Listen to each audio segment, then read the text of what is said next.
welcome back. Today we discuss the Rock People.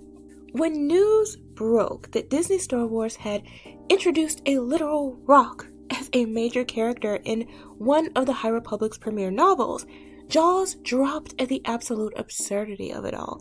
But his being a sentient species that resembles a rock is hardly the sole reason why. Throughout the history of Star Wars, there have been other rock or mineral-based sentient species. This won't be a discussion about which ones were or weren't canon at the time of their creation, but focus instead on who and what they were as characters, and what made them so very different creatively from the High Republic's Geode.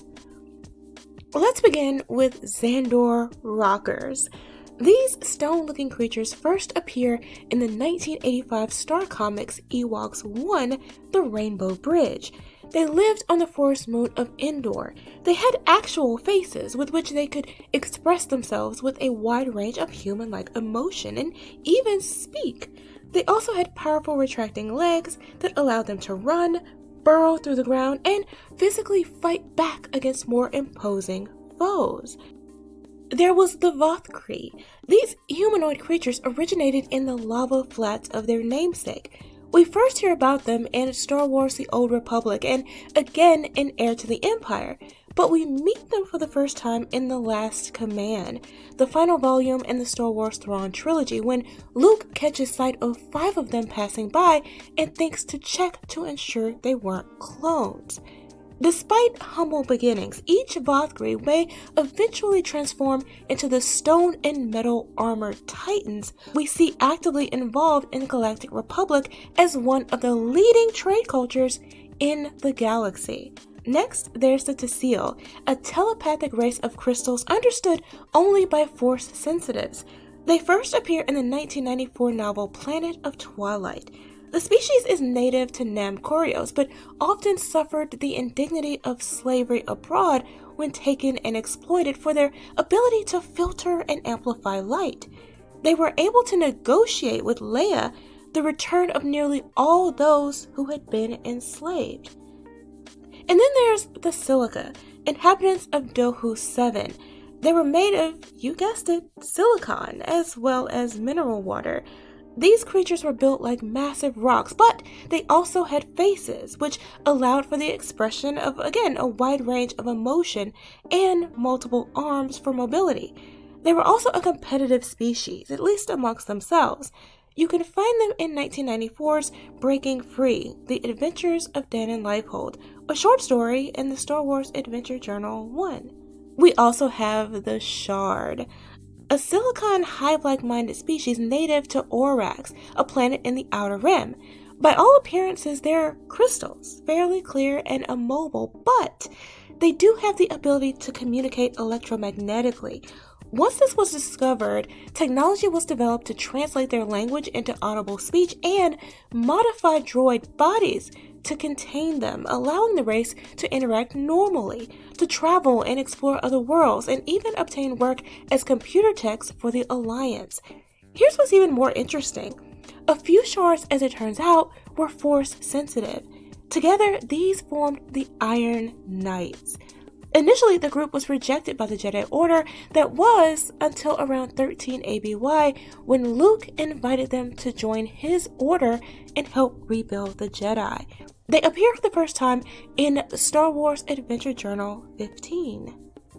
There's also Mount Sorrow, a massive gray mountain on the forest moon of Endor, the tip of which appeared sentient with a humanoid face and some intellectual as well as healing ability. He appears almost exclusively in 1986 Ewoks 7, The Perilous Laughing Spell, although he's referenced directly and indirectly in later works. He's able to communicate and interact with other beings, and this is something done quite noticeably and decisively. We have the Gudri tree. These are nomadic crystalline species native to Isis, a planet in the Outer Rim. They first appear in the Isis Coordinates, a 1990 role-playing adventure game. Their physical makeup is pretty practical, with a fairly humanoid build, And as allies of the Rebel Alliance, they're also quite intelligent. Their culture is rich with rituals and rites of passage, and they're as tough as they look, known to be quite aggressive. There's also the Hurricane. Indigenous to the planet of the same name, this rock species is responsible for providing Mace with crystals. Crystals gifted to him after he saved and healed one of the Hurricane who had fallen in a canyon while pursuing him. This story is part of the Star Wars Tales 13, published in 2002. Then there's the Bergna. These were actually a race of crystals similar in phenotype to the shards. Upon a certain age, they gain mobility by animating giant stone husks to form bodies nearly humanoid in appearance, only larger and obviously made of rock. Despite their frightening appearance, though, they were known for being generally friendly. They developed their own language and proved resistant to any direct form of force ability. They first appeared in 1994's fourth issue of the Star Wars Droids comic book series. And then that brings us to the latest iteration of rock people, the Ventian.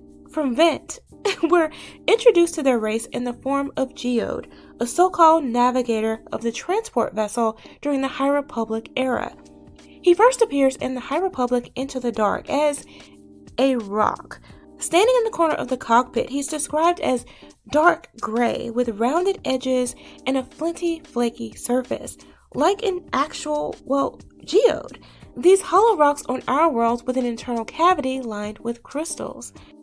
According to the species creator, Claudia Gray, it was actually her boyfriend's idea. Here's what she had to say. I'm giving credit where it is due. That was actually my boyfriend's idea. I had Leox and he needed a navigator. And I knew that the navigator needed to be a few words because Leox was good with words and spoke very eloquently and sometimes extensively on his own behalf, and I didn't want something competing with that. But at the same time, you don't want to just do Chewbacca again. So I was like, what can I do? What can I do? And Paul goes, what if it's a rock? Yes, a rock. I mean, he's not a rock, he's a Ventian, but it's very difficult to tell Ventians apart from rocks unless you're a Ventian or a rock. Unlike literally all the prior sentient mineral species we've seen, this one is only ever spoken to and never seems to actually respond by verbal, psychic, or physical means. He barely exists as sentient except in the minds of the vessel crew, and they don't exactly seem to respect him, cracking jokes at his expense. There's nothing about him that's explained. He has no purpose beyond navigation, which we don't actually see him do, and there's ample reason to question whether he is in fact doing anything. And while you might say, well, we'll find out more about him in later books, we learned more about some of the other rock characters from literally a single page of dialogue in their introduction. This approach makes this rock the most boring and uninteresting character in the story so far, and not just the story, but the entirety of Star Wars as far as major characters go. And if he is intended to be a joke, perhaps that makes him the best representation of Disney Star Wars after all. But hey, those are my thoughts. Let me know what's your favorite of the rock people.